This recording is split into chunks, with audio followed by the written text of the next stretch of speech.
Hi there! In today's video I'm going to be working with Encaustic on mulberry paper. I have a really cool project coming up where they pair me up with a poet and I create a piece of art, and then the poet will create some poetry or some kind of writing based on their experience with my piece of art. So this is the artwork that I'm going to be submitting. Again, this is mulberry paper, and I'm going to start off here by doing some stenciling with some graphite powder and some pan pastels. And then once I get all of my marks on the paper, I am going to go ahead and dip that into the encaustic or soak it in the encaustic. I don't do that on camera, but once I get everything set on there how I want it, then I go ahead and put a layer of encaustic on it by laying that onto the hot tray with the encaustic on the hot tray.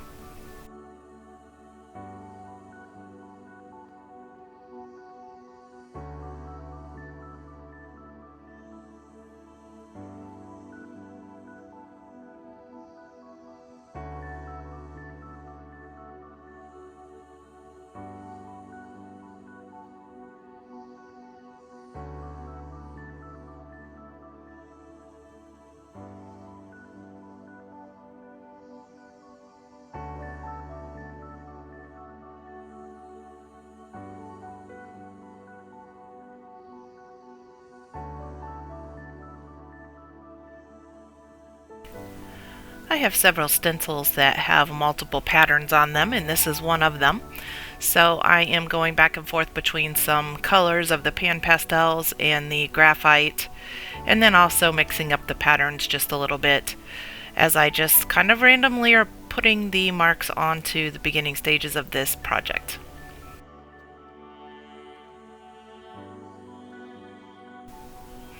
I wanted to incorporate some scripture into this piece, so I grabbed a charcoal pencil and I am just handwriting some scriptures on here in some various places.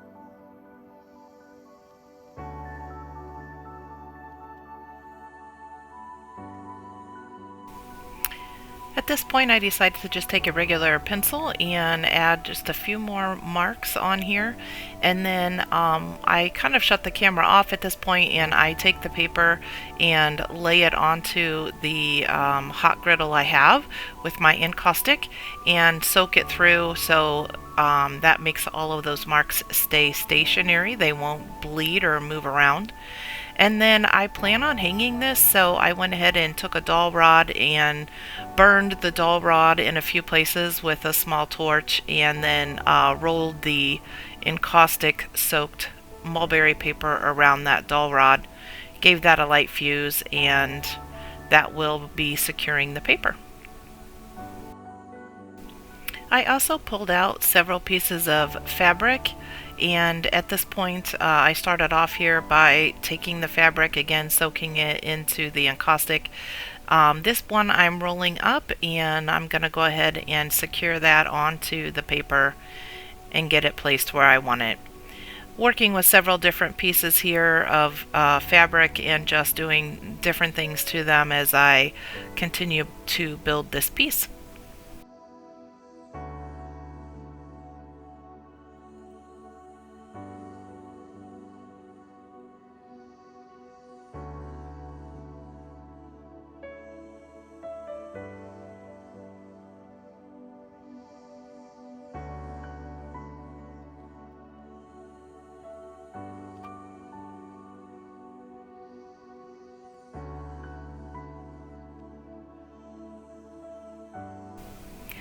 I wanted to try to create a few drips or runs, so a few times during the process I go ahead and run my brush that is soaked with the encaustic over some of the areas, trying to get it to run down just a little bit.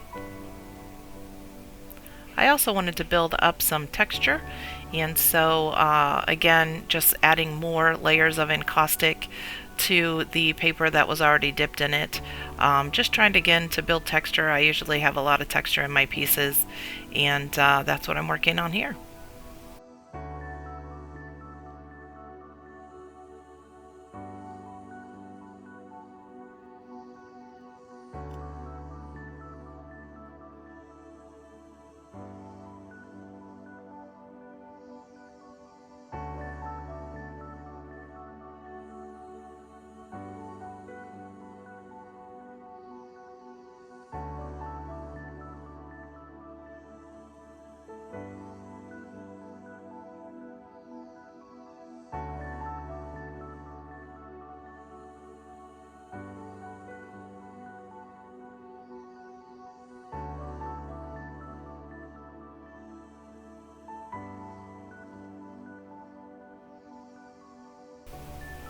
If you've seen any of my previous videos, you know that I usually like to take some tools and make marks into the wax. When you're working on the paper like this, you have to use a very light hand. It's very easy to take the tool and rip the paper or poke all the way through it. So I was not using or applying very much pressure as I was making those marks.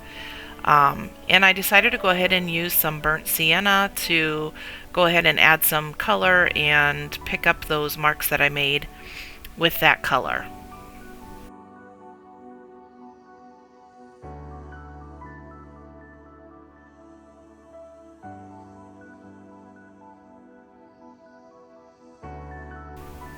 Because I was working on the paper, it soaks up the wax more than some of the other substrates that I'm used to working on.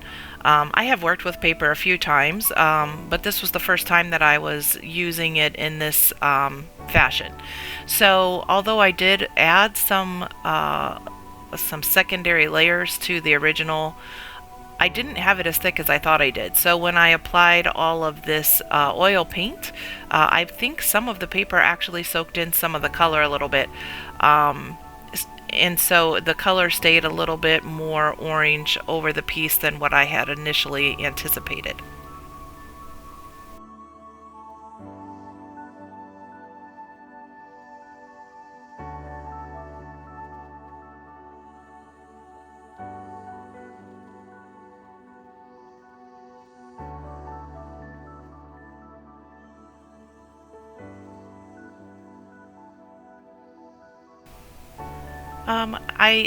I like to use vegetable oil as my blending medium and to remove the oil paint off of my pieces.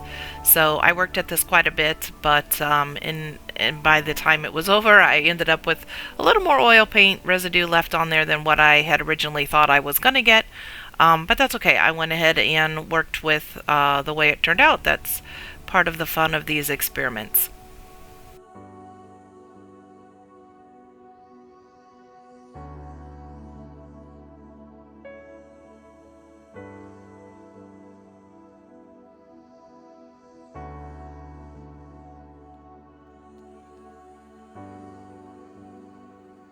Another thing to note is that I did cut out a lot of the video that I had of me fusing at different stages, but it's the same as with any other encaustic. You just want to fuse lightly every time you add an oil paint or another layer of encaustic. You can do a couple layers if they're light without fusing, but generally I usually fuse once I have things where I want them to set them in there.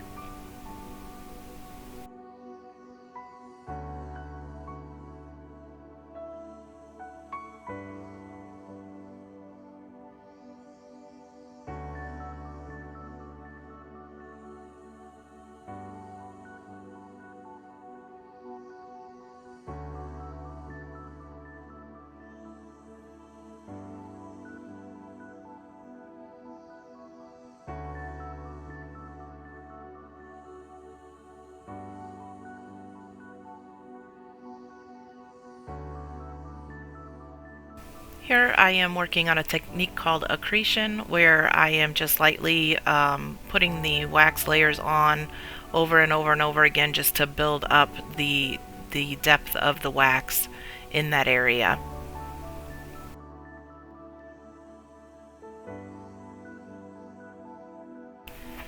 After I looked at this for a little while, the piece that I had applied up there on the top, I didn't like it. I had messed with it a little bit and just wasn't quite finding it to look how I wanted it to. So I went ahead and removed it off of there, and at this point I'm just adding a little bit of the different materials into that space to try to make it look a little more transitioned into the whole piece.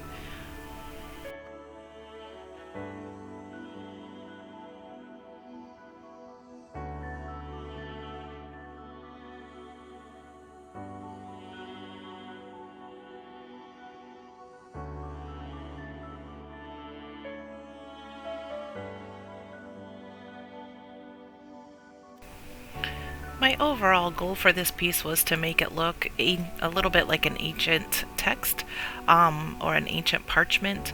So that's why I have kind of the torn edges and have it a little bit asymmetrical. Some of the fabric that I added to it, I have it hanging off of the end there. So at this point I am just building up different layers of wax and different colors and textures, just continuing to add several different layers to look at as you stare into the piece. I decided I needed to add a few more things there where I had removed that piece of fabric, so I grabbed some of my cotton makeup removal pads and again dipped those into the encaustic and rolled them up. I'm going to secure those to the paper here and work those into the piece as well.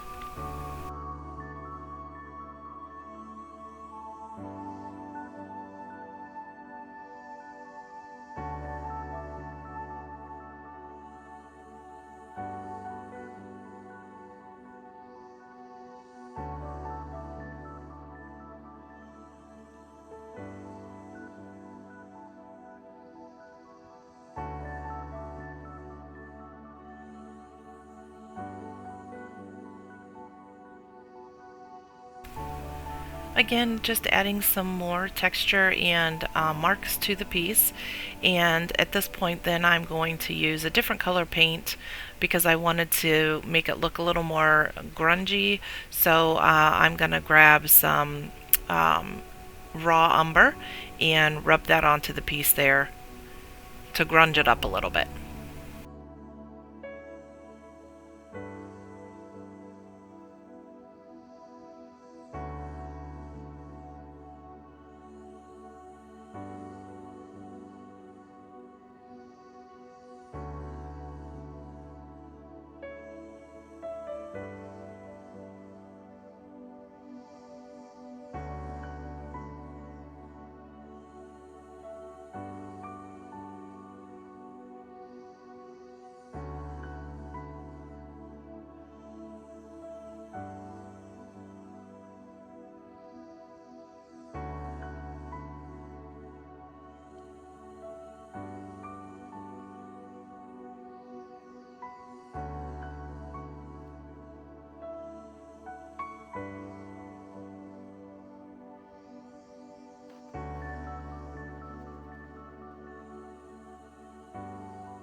I recently got this cool little tool.